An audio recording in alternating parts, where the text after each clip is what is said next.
Hey everyone, it's Jeannie here. Today I am so honored to be joined by Miss Universe 2022, foster care reform advocate, a woman of faith, Miss Tori Hope Petersen.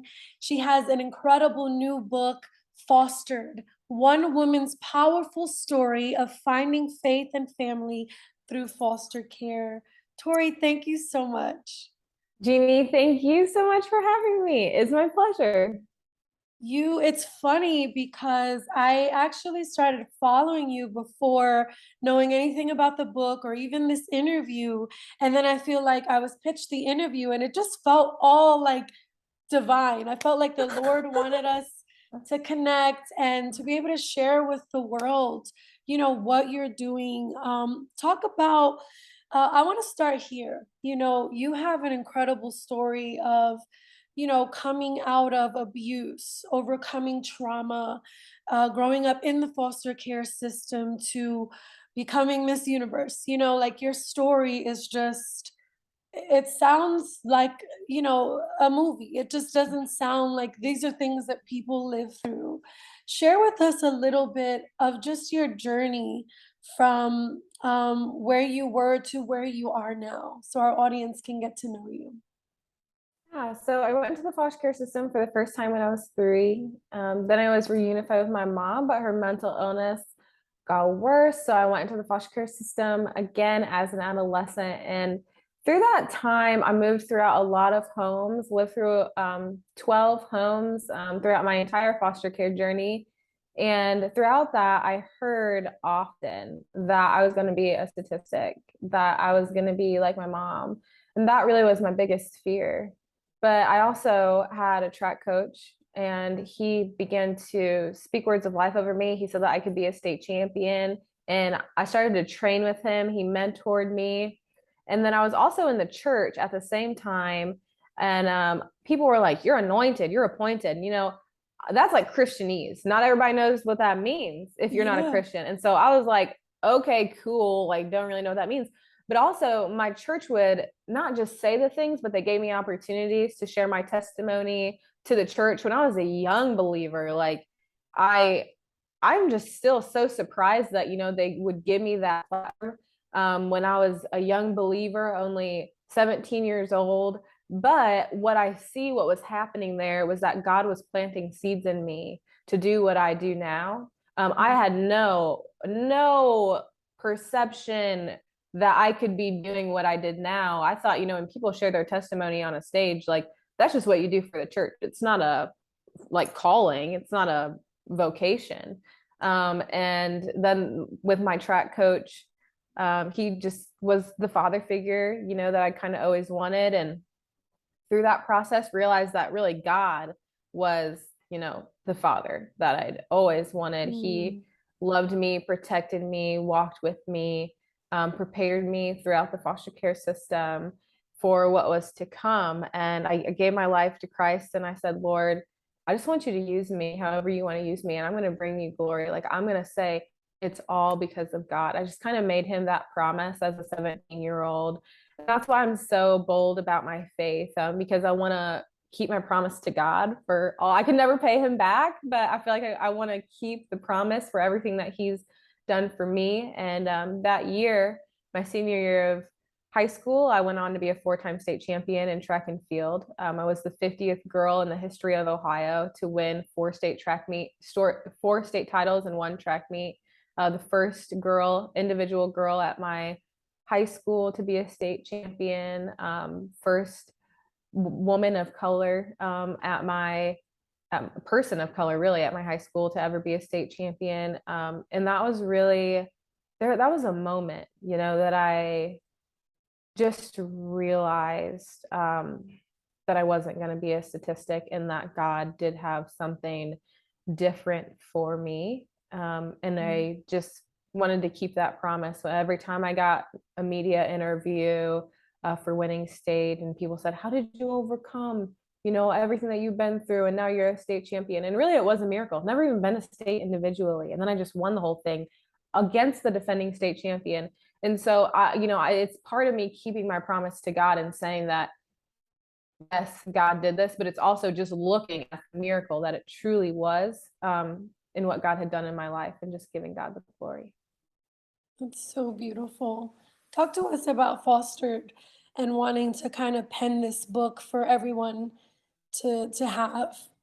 Mhm. You know, it started, I wanted to write a book for the kid in foster care who was like me. If I sold like 100 copies and they were all former foster youth or current foster youth, I wanted them to know that even if no one wanted them in their home, that God made a room for them in a kingdom. And that trumps Mm, people kicking you out. And even though no one wants to claim you as a son or daughter here on earth, God says, "You are my son, you are my daughter." I really wanted that message to be really clear. And then I wanted to really propel people. Um, that there are people in society that we all just instantly have prejudices against, that mm, we just say, oh, that person comes from this background. Well, that means they're X, Y, and Z. mm, And I really wanted to propel people to think differently about people who are on the outskirts, people who are on the margins, because there are people who saw me as a statistic, and then there are people who saw me as God saw me. And because of those people, I saw myself as God saw me. And that's encouraged me to see people as God sees them. And that those people, those ordinary people, my track coach was a factory worker. Like, people are, their minds are always blown by that because they think he was like working in nonprofit ministry, he was a teacher. Like, he was the most ordinary man, but he changed my life because he chose to see me as God sees me. mm. That is so beautiful. I love that. And, oftentimes I think people, like you said, they look at, children in the foster care system like they're irreparable. Like, oh, well, the trauma will make it too hard to help them, get through life or become something in life. And I would love to hear from you just, you're already talking about it, but just for anyone who does feel like they're stuck in their trauma, your story obviously is one that is so hard, and here you are, and you're even being an inspiration to others. If you had to encourage someone that still feels kind of stuck in that trauma to okay, I hear what you're saying about God, and I hear what you're saying about myself, but I can't really get there, what would you say? I think I would tell them that I've been there, that it's okay, that that's normal. I think so many times we walk through anxiety and depression and fear, and no one tells us that it's normal. And we get shamed for it and we get blamed for it. And so I'd first want to tell them, like, that's okay. And a lot of things that I do anxious. A lot of the things I do scared. I just don't look scared. But really, there is still fear in me. There is still anxiety in Yeah. me. But I just keep doing it. And so I would say, yeah, you can be stuck in your feelings. There have been times I'm stuck in my feelings, but keep going, continue on, do that thing that is in the back of your head, that is deep in your heart, that God has called you to, that you feel like is your calling. Like, just step into it. Just do it scared. And I know now you have an incredible story where you are a foster mom yourself, an adoptive mom, biological mom, and you work with ministries and non-for-profits to help, everyone understand what it is, to be in that position where you can be like the coach, to encourage these kiddos and help them out. Talk a little bit about your work there and how pivotal that is. Yeah, I have the great honor of working with several institutions and nonprofits. I would say that my blanket role is almost a consultant, like a former foster youth consultant who gives people the perspective of a former foster youth who did not know Jesus, because there are so many amazing Christian nonprofits who are like let's just tell them about the Lord. That's going to fix them. And it's like, okay, like, I don't know if that's like, I don't know if we should start there. Like, I mean, the Lord can do anything he wants to, but also that would make it really easy for us if we just had to tell people about Jesus. And Jesus wants to do something in us too. Like, he doesn't just want, when people are like, oh, we're going to bring Jesus to the poor. No, the poor are going to bring Jesus to you. You just got to show up there. And so just really trying to be a resource to these organizations so that we don't do more harm to marginalized communities, that we're really going in there into the foster care system, into the outskirts, and we are loving them in the way that they interpret love. And I would say I gotta tell this story because it's like one of my favorite stories, and this is where I get that from, and it just impacted my ministry and how I do ministry so much. There was a woman who came into my life. Her name is Tanya, and I dedicated part of my book to her. But she took me and my sister when I went to the foster care system the second time around.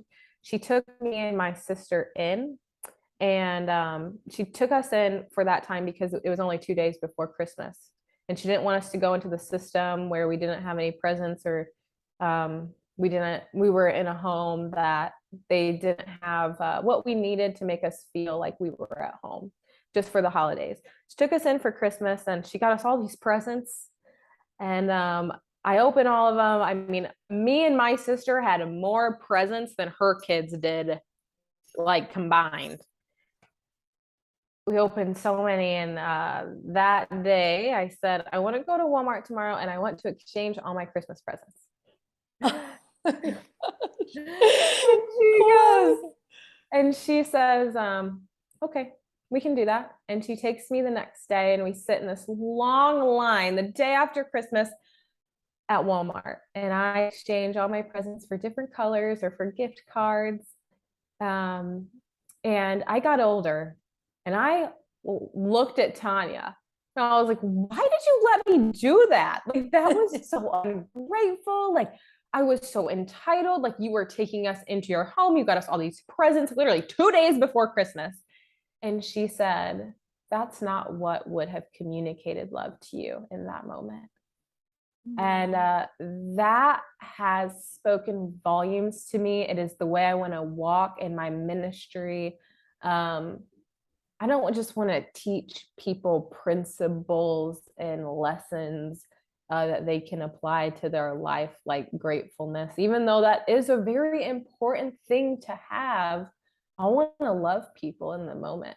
I want to love them how they can interpret love in a way that draws them towards the heart of Jesus. That's truly beautiful. That was a great story. And yes, it'll help us to be able to think about it like that. I love that. I know you talk about just the church being radically hospitable. The way, I like what we said before we started, Jesus, I feel like access to in his word.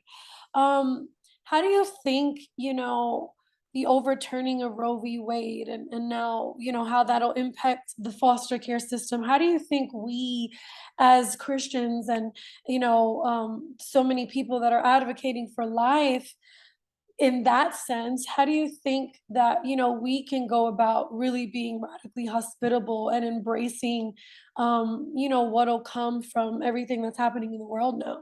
Yeah. Well, I want to start with, I think we've heard in the media, we've seen it on Twitter and on Instagram when Roe v. Wade was overturned. Christians are saying, okay, now we get to work.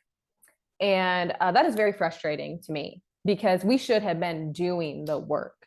A law, a policy should not impact what we are called to do as believers. And as disciples of Jesus, we are called to walk out the call, whether a policy or whether a law is passed or not. And so I first want to acknowledge that and say that I'm sorry to the people who are hurt by that language of now we're doing something. It is so true that we should have been doing something all along. But the other, on the flip side, the truth is, I read a statistic the other day that said 70% of foster parents attend regular church services. 70% of foster parents are in the church, they're Christian. And so I think that the church really is picking up the mantle, becoming radically hospitable, and welcoming people in. But radical hospitality is not just the foster care system. It is, it is your next door neighbor. It is the birth mom. It is the person at church that always sits alone. It is just anyone in our vicinity that God places in front of us. Because if we look at what my track coach did, he Mm, used what he had right where he was. He just kept going to track practice, kept being the track coach, and loved me, the person that was in front of him. And it changed the trajectory of my life. We don't have to go, we don't always have to go get certified. Those are great things to do. I encourage people to do them if they feel that calling on their lives. yeah. But really, what we should do is we should say, okay, where am I? What do I have? And how can I use it to build the kingdom of heaven? I love that. Thank you for saying that. I really appreciate that because it gives us all something to do, whether you feel called to even, get licensed or all of that as well. I love that. Tori, you truly are an inspiration.